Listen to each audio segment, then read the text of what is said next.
All right, well, the first thing I wanted to kind of talk about, just kind of a quick introduction, is like, can you tell me like who you are exactly and like what you do in the Subrosa community, and like describe your own history with the game?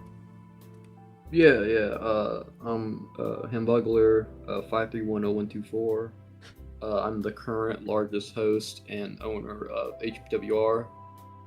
We host our own servers. We also provide hosting to various clients for free. We've been doing this since 2024, February.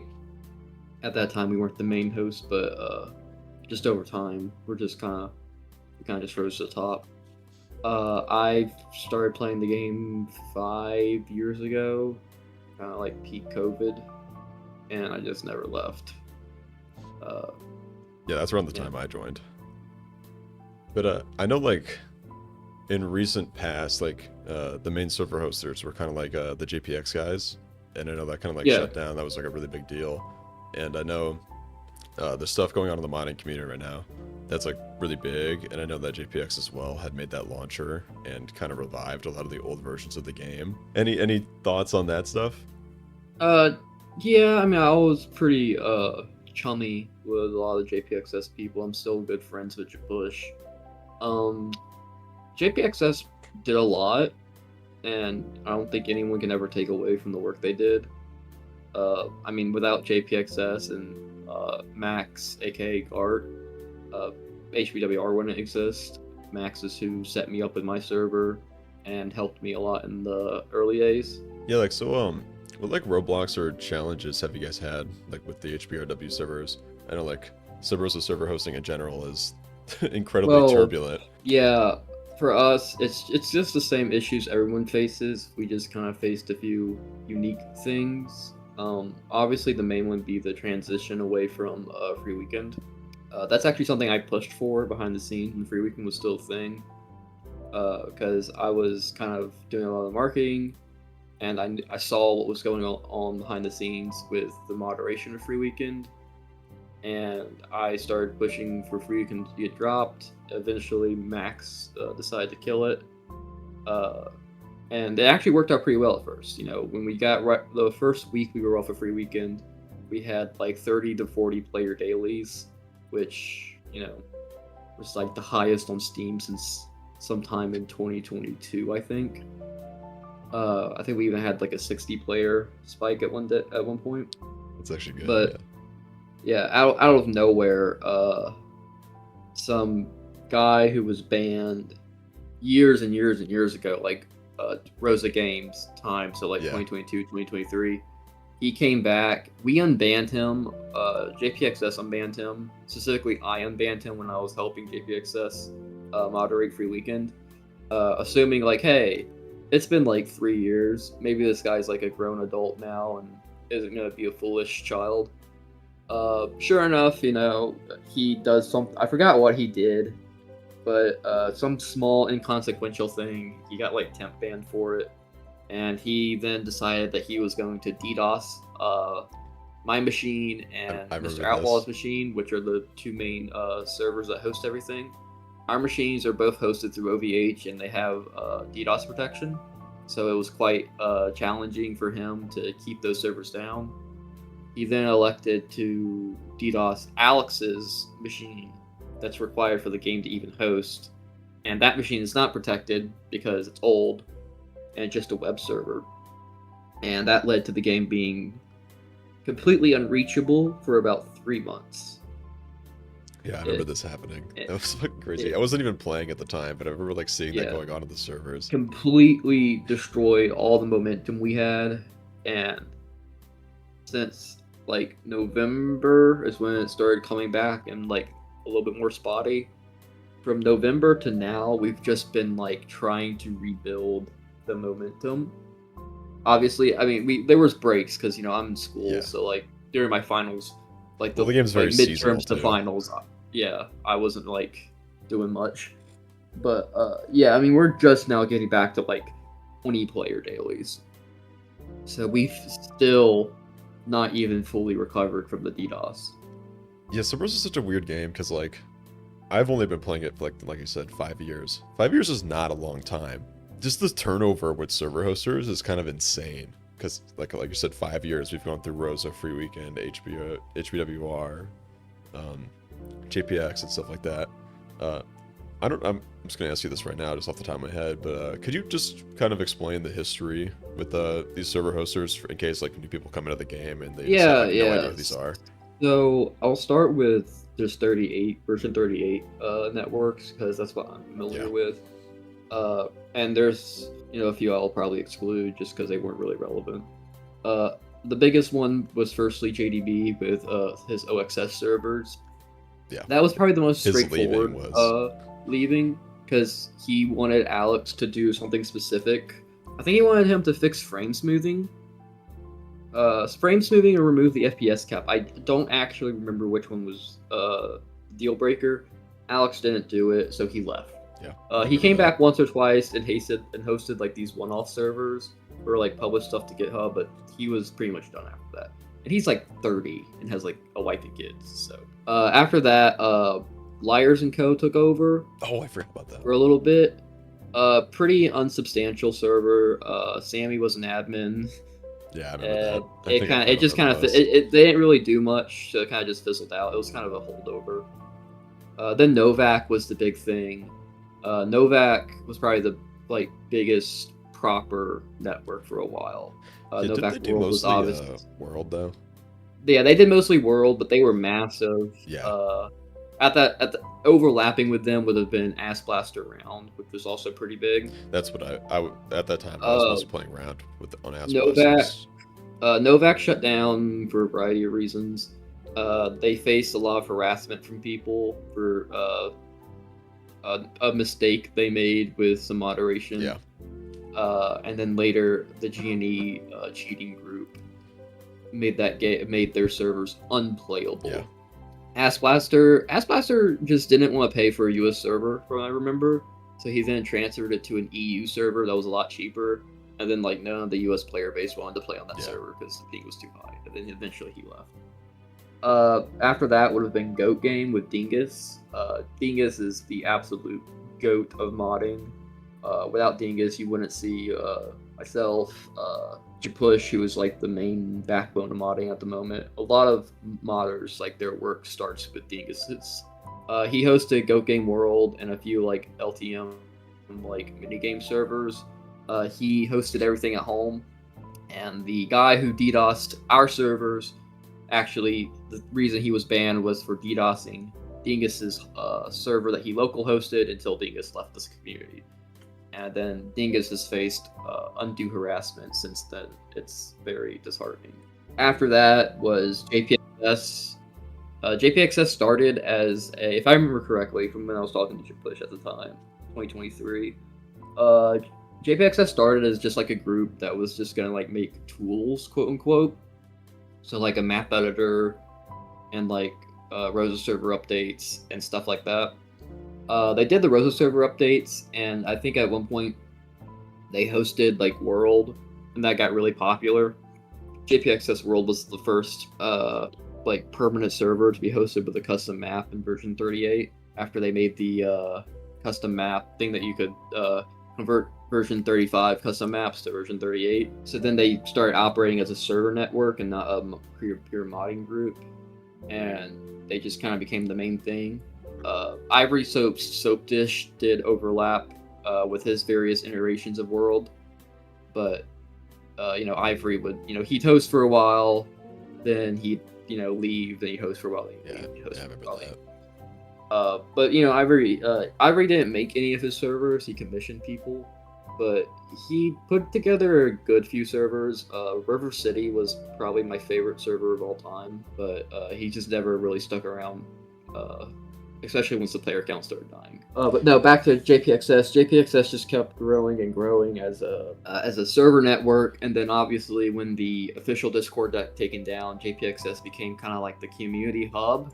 Yeah. And my personal opinion, it really wasn't prepared for that. There wasn't server mods in place, and it wasn't really ever organized to be a community hub. It was organized to be this Speak Arts little modding group. And it just grew and grew and grew. And then that next year, 2024, Max had already been talking about the possibility of basically taking another project I forgot to mention because I forgot about it, Rosa Classic, which allowed you to play older versions of the game, but it just wasn't very popular. Basically taking Rosa Classic and removing the requirement to own the game on Steam. Originally, the talk was they were going to do like it was called Free Weekend because they were going to do a literal free weekend. Yeah. Like the game would be accessible for a weekend and they shut it down. Then she just elected just to put it up, permanently. And at that point, I would have also started to host early 2024. Yeah, the free weekend stuff was with the launcher, etc., right? At first, no. At first, Free Weekend was just an EXE. It was just the game EXE with the 2-line change to the client. The launcher wasn't even done by. I think Max helped with the launcher, but that was done by a different dev named Ellie. She kind of just decided to do it, and it was really good. I'm glad she did it. It made Free Weekend a lot better.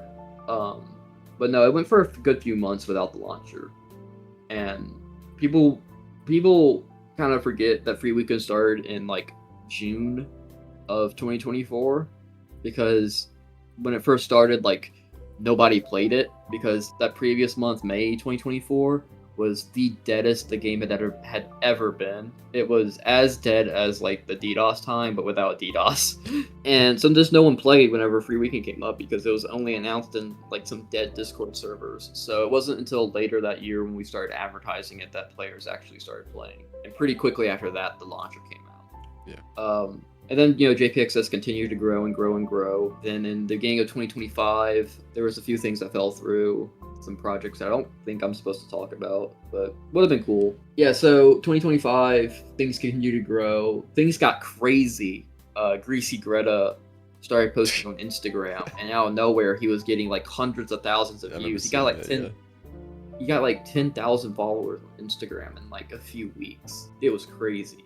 Well, that one post got like over 1 million views on Instagram. Yeah, I think it's currently sitting at like 2 million. Yeah, like it was ridiculous. I'll put that on screen, maybe. So we had 100 player dailies, 100 players. I think the max we had was like 60 on World, and then like another like 50 on Round. Because I removed the player caps on Round. That wasn't just playable. Kind of let it go crazy. I already know it wasn't playable. Yeah, it was unplayable, but like it was a crazy amount of people. But then we had some issues. JPXS had some issues with some back-end moderation stuff where there was some really nasty people abusing some systems to dox people, essentially. Basically, heard about this. Yeah, I think I can talk a little bit about it. Basically, what was happening is we had good moderation on the game servers themselves, but we didn't really have any kind of moderation for when people made accounts. And since it was free, you didn't have to buy the game, so you can make as many accounts as you wanted. So we had people who were banned on their main accounts for doxing, harassing, swatting, all that lovely stuff. They were just setting their like usernames to people's full boxes and then join, because then all they'd have to do is join a server. So whenever they joined the server, their IP would be detected, and it would be flagged as like someone who's banned, and they immediately get banned. But it would still show the full player box joined. Yeah, and name. We were having that while we were having 100 player dailies. I think also while Chasm 8, the Brazilian streamer, was on. So it was getting streamed as well. Yeah. And obviously we couldn't have that happening. So JPXS decided to close account creation. And it took about a week to build the proper moderation tools to prevent that in the future. Once they were in place, it was a very good system. But it kind of just like nuked the momentum. And Greasy Greta was really working himself to the bone. And he was super burnt out, so he quit posting. Gvil took over, made over 155 videos, but just could not, no matter what me or Gvil did, like we could not recapture those views. We've gotten pretty okay recently. Like my TikTok has 5,000 followers, but it's a lot slower and more gradual. After that event, when like the player account creation was turned off, that was kind of when Free Weekend started dying. Not just like from a player count perspective, but like also behind the scenes, like people doing moderation were getting very burnt out. So one of the admins of JPXS, I think he stayed up on like a 16-hour shift just banning alts of like people with like Bulldogs names and stuff. Dude. Like, yeah, it was degenerate. Like, it was absolute degenerates just being degenerate for no fucking reason other than to just be degenerates. Just fucking dicks. Yeah, I mean, I think at the end there was close to 200 banned Bro. accounts. Yeah, 200 banned accounts from a game that like 100 player accounts are crazy. hasn't cracked 200 players, and we had 200 banned accounts. Jesus. But you know, also with the so behind the scenes, like with JPXS and also myself and Carl. No, Carl was JPXS. Just me. I was the only non-JPXS person. Kind of having those conversations. The kind of sentiment kind of became moderating this shit is going to be the death of one of us. B, certain people are facing crazy amounts of harassment from these band players, like, you know, threats of doxing and swatting. C, with the marketing, if we ever did get a huge player boost for a suspended, for like a really long amount of time, like, yeah, it's just not sustainable. The Devolver Digital is just gonna sue the fuck out of us. Yeah. And then D, kind of later on, like, especially with me and Push, we kind of did the math on how many player accounts existed, and we kind of like, man, it's kind of a little shitty to be pirating this, because Alex really hasn't made that much money off Isn't the he game. still not making money? Isn't like any sale for Subrosa? I believe he said that in like 2024. I don't know if that's still the case. Here, let me. I can't imagine he took so much money from them. I can do some napkin math right now and tell you how much money's been made off this game. Well, like, how much did he ask Devolver for? How much did they give him? See, that's the thing. People like to speculate and like say things that nothing's been confirmed. Yeah, we don't know. Actually, this is literally just speculation. There's actually no numbers. Yeah, so at most, the game's made net just over $1 million over 10 years, and after Steam takes its 30%. Well, what is Devolver's like regular fee? We don't know. After Steam takes their percentage, it's about $800,000 net, and then that gets split between Alex and Devolver, and we do not know what the split there is, and things like the advance that Alex was given. But that's assuming that that's $800,000 net is assuming that every single game was bought at $20 USD, which is not true. Because the game's on sales, people refund the game, people like streamers and shit were giving keys. Like, it's not like that's a very, very liberal estimate. Very, very generous. Like, that is the most possible. The actual number is probably closer to like, if I had to guess, the actual net amount is probably closer to like 500,000 to 600,000. Yeah, well, the problem with that isn't even like that Alex would come back if he was making money. He doesn't give a shit. It's literally just Devolver is gonna, if there's a big enough spotlight on the game that Devolver has to like look at what's happening with the community. That's kind of like the biggest threat, is what I'm hearing. Because like every weekend, that was the issue. It was just kind of like, hey, it's not really Alex. It's more like Devolver. We didn't think. Well, we knew that band players were actually like Alex was aware every weekend. From what we know, like he was given multiple emails. And Gart, I think, even had like a thing was saying like, if you want this down, just email me. Yeah, just tell me. I heard about that. It would have been down like that day. But yeah, no, never heard anything from Alex. But yeah, Devolver would definitely shut it down because that's money out of their pocket. Which sucks. I mean, because like there's no money in this for anybody doing any of this stuff. You know. Yeah, no. It's a 16-hour shift to moderate. You're losing money. You're losing your soul. Gart, Max, the owner of JPXS, I think by the end, she put in nearly $3,000. That's so much for a game that just doesn't even exist. Wait, let me do the math. I've put in my 2 years of hosting, I've put in over $1,600, closer to $1,700. Yeah, and that's $1,600 you're never seeing from the game ever. Oh yeah, no. I think I've made like $20 from Ko-Fi. Yeah. I think Max got a Ko-Fi for a little bit, and I think it covered a few months of hosting, but she still paid the lion's share of that $3,000. Yeah, well, at the end of the like money rainbow, you have to ask like, why are we even bothering anyways? You know. Yeah. This is just like a dead video game, you know, no one really has to do anything with it.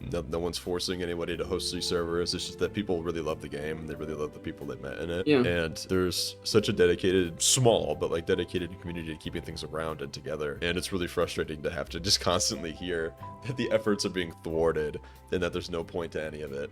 And it just fucking sucks. Yeah, my conspiracy theory is that like every band player is in a Discord and It's coordinating. Anytime we do try to do like put out something cool or do something positive, like the cabal just comes out and gets us. Yeah, and that's then not it makes to say a bad rep, and then the modding community itself is free of fault. We're not. We're kind of all dumbasses. You're normal people. This is not a job to you. You're not employees. You know, you're not trained. Right, we're not employees. So but like, yeah, it definitely feels like that sometimes. It feels sometimes like, you know, people are just coming out to get us to prevent us from doing shit. Yeah, and it's bullshit because then it makes a bad rep for the game. Oh, you yeah. This game? Oh well, that game has a bunch of fucking pedophiles and doxers and this. Yeah.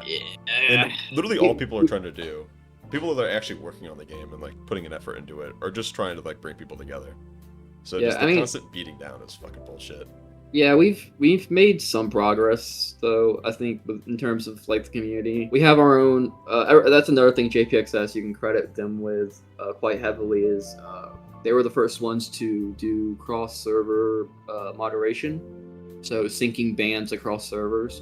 That made people who were like old community blights who used to just alt or hop between servers. It made them to where like they just couldn't play the game at all. It was essentially master level moderation, and that was a huge step forward. And we still have our own version of that system. It's not the JPXS system because I don't think that's currently online anymore.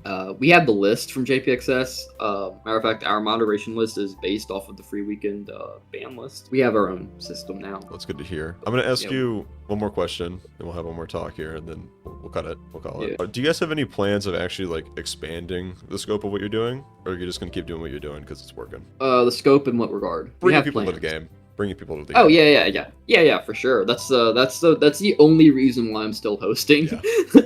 Trust me, I wouldn't be shelling out $70 a month if we had like no prospects. Yeah. No, we definitely have plans. Matter of fact, we should have things coming out pretty soon. Obviously, No Shade just posted the teaser for a map editor. Teaser. Yeah. Well, that was exciting to see. That's a side quest. Like that was a side that was a side quest that this motherfucker. But it's needed, man. He did this sitting on the bus going to uni. Yeah, I can't imagine how you do that without the context, I'm sure. Okay, a lot of it's vibe coded, but he's gonna go back and fix it. But like still, like this was a side quest. This is not the main thing that's been being worked on. Like what's being worked on will be the most revolutionary thing since Rosa Server itself. The goal is that like it'll be able to exist regardless if the people behind it have to like go do something else. Yeah. Well, that's good. So like it'll just be on GitHub. Yeah. But it will be huge. I've seen it. It's in a playable state. It's really fucking good. As a matter of fact, I'm supposed to be helping like do stuff and make stuff for it, and I just spent time just driving around like the round map with it, like because it changes certain things, and I have to speak in these fucking vague terms. It's really fun, and I think people are gonna enjoy the hell out of it. And I'm gonna be changing how I'm gonna be doing things here soon. HBRR is going to kind of be changing face a little bit. Okay. But even after that, I'm gonna be continuing with marketing.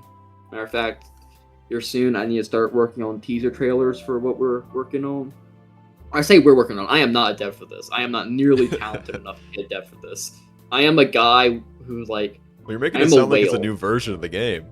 You're gonna build 39. So it's gonna sound like. I want to go that far, but it's about as good as we can get without an update. Yeah. It'll do a lot, and hopefully it'll be flashy enough that we can that it'll pull in a lot of players. Yeah. Because just from like looking, I've seen we have a lot of overlay with like certain Gmod communities. So hopefully this will let us kind of pull some of those Gmod players to kind of bolster ourselves. Okay. But yeah, we have I have a few things that I'm personally kind of working on. Not really like game updates or projects, like modding projects or anything. We're just in the tune of marketing stuff, trying to Yeah. get more attention to the game. So yeah, hopefully come what's it? Maybe July. July should be an interesting month. Hopefully, I'm hoping it releases then. I don't actually know. They keep it. The scope has expanded on that project, so it was supposed to already be released, but they like, hey, let's like Already been pushed just back. do fucking everything. I'm like, okay, I'm not gonna complain. Alrighty, well, Yeah, it's good to that hear should be that. interesting. Good to end on a positive note, you know. Yeah, no, there's definitely good things coming. It's just I can't say yet what good thing is. Well, it'll be here and it'll Uh, be huge. yeah. I'm glad I'm here right now in the community when it's going to be happening. But yeah, no, it'll be cool. It'll be cool. I don't think anyone's gonna have a single complaint about it because it's not just gonna address like things that players have wanted, in terms of like just things they'd like to be able to do in the Yeah. game. It's also gonna address a lot of what modders have been wanting to be able to do, and even things like what server owners would like to be able to do. Yeah, I'm So mostly it's- concerned with that. Like, that's really what I would be hearing. Because, It's gonna really address a lot. well, because, like, fuck the game. You know, the game is whatever. But, like, what matters right now is getting people to fucking play it. And if the Yeah. people, like, actually running the servers, it makes their job easier, then people will play the fucking game easier. Yeah, it'll definitely make certain things easier in that regard. Okay, well, that's good to Hopefully. hear. Yeah. Dig it in there. Hey, thanks for watching the video. I know this is kind of long. I was hoping it wouldn't be this long, but I'm glad it was. I thought it was good. I thought good things were said. I just want to quickly end the video by saying thank you to Hambugler for letting me interview him. Amazing stuff.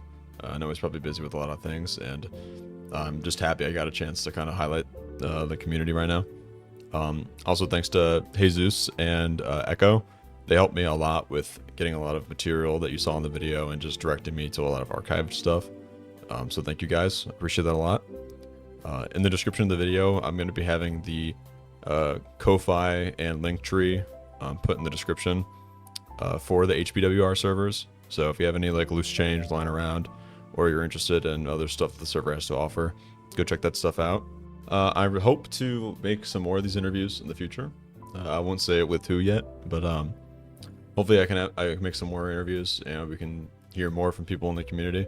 Subrosa has a lot to offer, player-wise. It's a very player-directed game, and the point of these interviews is just to kind of get people to meet some of the people that lead the community for the first time and hear from them.